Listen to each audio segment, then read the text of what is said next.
Great to have you with us here on this Thursday evening, a Thursday that had up until this point seen an abundance of sunshine, but now we're starting to see some clouds beginning to overspread our region here. First off to the west, as one would expect, and eventually the entire area will get in on the act before too much longer. Temperatures today, not much of a spread, either 63 or 64, depending on where you are, with 64 being the preferred high temperature over the majority of the region. Again, with 59 being the normal this time of year, we're again in pretty good shape. Here's a look at where we stand right now. Temperatures are in the middle and upper 50s. A little bit warmer off to the west here where we have been first to see the clouds. That slows down the rate of decline for our temperatures. Winds are blowing out of the southeast here at around 5 to 10 miles per hour. We do have a 12-mile-per-hour wind in Galena. That may also be associated with a thunderstorm that's not too far away. And there you see it showing up here. Now, these are weakening and probably won't get to our entire viewing area. This will be more scattered here next hour or two, and then they'll kind of fall apart.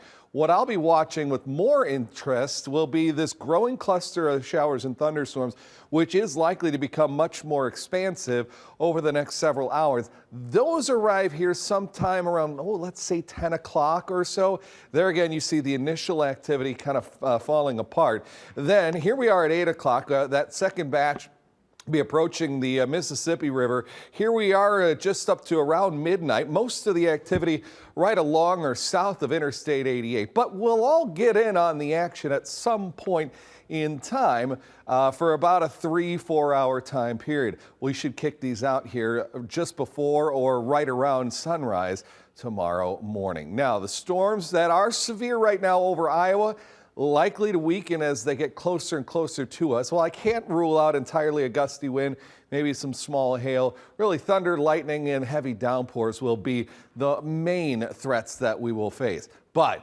this would be music to our ears if we end up getting a third, a half, 3/4 of an inch. That would be the most substantial rainfall here in over a month. And it would come at a good time because the drought situation has not gotten any better. If anything, it's gotten worse over the course of the last week. Now, as we go into Friday and beyond, we'll quickly kick out the clouds. We'll see sunshine. Looks great for high school football. Once again, I think we're 9 for 9 in terms of dry evenings for Friday night football. This has been a great stretch for all of those games as well. Saturday, another cold front will have passed through that'll realign the winds out of the north, which will send cooler but seasonable temperatures our way.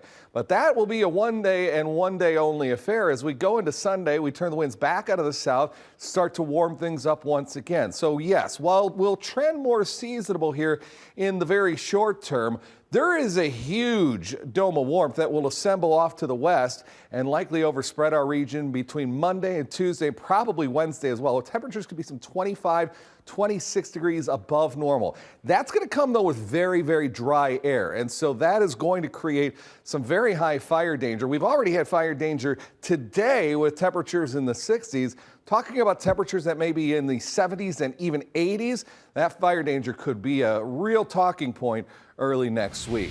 7-day forecast has us at 64 tomorrow, 58 Saturday, 63 Sunday, an ideal apple orchard weekend.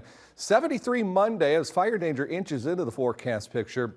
And then Tuesday, 81 degrees. Still looks like Halloween. We're going to likely kick out the showers around noontime or thereabouts. So fingers crossed. And for a second day in a row, we're more optimistic that it should be good for the trick-or-treaters. So. Yay, that's good to hear. Yeah. All right, I'm going to do a little poll. Okay. Raise your hand. We're really good at this usually. Yes.